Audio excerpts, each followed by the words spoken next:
Have you ever wondered what happens when a Solana token tries to team up with Internet Computer? Not just for trading, but to actually build apps and games. That's the question driving today's first story. And before we get into it, a quick reminder. Ledger Live is an independent platform. We don't take sponsor money and we rely on reader and viewer support to keep reporting, researching, and producing these updates. If you find value in this content, please consider making a donation. The details are in the description below. So let's start with BUILDR, a project that only launched yesterday on PumpFun, one of the busiest token creation platforms on Solana. Despite being brand new, it's already shaping up as an unusual experiment. At the center of it is Dexter, the developer behind the project, who is trying to connect Solana's fast-moving token world with the internet computer's Caffeine AI. Instead of just building a bridge, Dexter is using this as a way to test what real cross-chain tools can do. The first feature already on the roadmap is a PvP arena inspired by old-school RuneScape. The idea is simple but sharp, where players burn builder tokens and then enter battles where they can win or lose Sol. Dexter says the arena should go live on stream by Friday. If it works as planned, it will be one of the first interactive products tied directly to a token born on PumpFun. But the plans don't stop at games. BuilDR is being set up as a kind of service marketplace. If you are part of the PumpFun community and you want a decentralized app or a game made, you will be able to order it through BuilDR. Payments will happen in Solana, and thanks to internet identity and a routing canister on ICP, the requests can be processed on-chain. That creates a real link between people who need apps and the developers who can deliver them. Another strand of the project is what Dexter calls verified clips. Here, the revenue from views, likes, and replies flows straight into the project treasury and gets automatically distributed in Sol. The model is meant to make creator earnings direct and transparent, with no middle layer taking a cut. Of course, a token is only as strong as its accountability. To that end, Dexter has logged over 6.1 million BuilDR tokens using Streamflow Finance. These tokens were originally in the developer wallet and will move to the treasury once an audit is completed. Anyone can check the log on-chain, which makes it more than a promise, it's proof. To add some context, the dApp site is already live. The PumpFun listing is available too, and if you want to verify the token lock, you can see it directly through Streamflow on Solana's mainnet. Contract addresses and links are in the description below. So what we are looking at here is not your standard PumpFun launch. BuilDR combines gaming, services, a structured treasury, and cross-chain tools. It's early days, but it's already generating interest as a test case for what happens when Solana speed meets ICP's application framework. Whether it succeeds will depend on execution, but the mix of entertainment, utility, and transparency makes it one to watch. Now let's move to a broader look at ICP itself. Fabio, a well-followed analyst, has been studying the tokenomics and his findings stand out. According to him, about 61.8% of all ICP that's staked is locked for the maximum 8-year period. That translates to around 26.8% of the total supply being untouchable for almost a decade. Over the past year, the locked supply has grown by 8 million tokens. At the same time, ICP's total supply expanded by 14.5 million through inflation. What's striking is that roughly 55% of those new tokens are being restaked.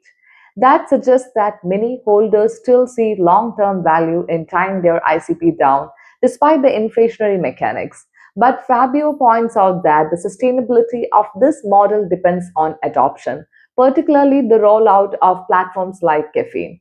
If Caffeine gains traction and attracts users, it could reduce inflationary pressure while boosting staking even further.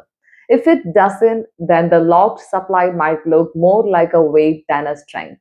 The numbers do show that ICP has more stability than most tokens in circulation. But Fabio warns that stability alone doesn't drive growth.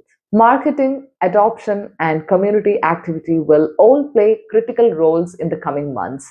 With so much riding on caffeine, it's a period that could reshape how ICP is viewed both inside and outside its community. Next, let's turn to ODIN Fun. The platform has been quieter recently. On-chain data shows around 271 Bitcoin still logged in, with daily active wallets hovering around 3,700. Trading activity has slowed to a range of 20 to 30 Bitcoin a day, much less than the earlier hype cycle. That slowdown might sound worrying, but it isn't unusual. Crypto platforms often go through these cooling off periods. The Odin Fund team has been using this time to refine their infrastructure and prepare upgrades. The thinking is that a stronger foundation now could lead to more sustainable growth later, rather than relying on short term hype. Whether that pays off will depend on how well the next updates land with users. For now, the energy has dipped, but the platform still has reserves and an active user base. The bigger question is whether Odin Fund can translate this consolidation period into renewed confidence. Speaking of confidence, let's shift to a story about speed, specifically how quickly apps can be built with AI. A developer who goes by Crypto Ninja recently shared that he built a subscription manager dApp on the internet computer in just 10 minutes using Caffeine. He did it with 3 prompts and claims he has already built 10 apps this way. From there, he makes a bold prediction that within a year, over 1 million people could be using tools like this to build their own dApps. If each person builds an average of 5, that would mean around 5 million new applications in a single year. And because every app requires canisters, that could push ICP's burn rate dramatically higher. It's an ambitious call, and not everyone will agree it's realistic. But the point is less about the exact numbers and more about how AI is lowering the barriers to building. If creating a dApp becomes as easy as sending a text, then experimentation could explode and with it, blockchain adoption. Finally, let's check in on Fun AI. The team is preparing for the release of LOVEBIRD, which they say will be one of the biggest updates to their dashboard so far. It includes new features like the token ledger and token index, letting users copy and share information directly. That could make tracking activity a lot easier. LOVEBIRD also expands global stats for miners, showing totals, actives, pauses, and additions, plus a fun AI index that measures burn activity relative to the internet computer's daily burn. The update also adds clearer distribution views, showing how miners are spread across low, medium, and high burn rates. Performance metrics are sharper too, with clearer daily burn rate data alongside the Fun AI index.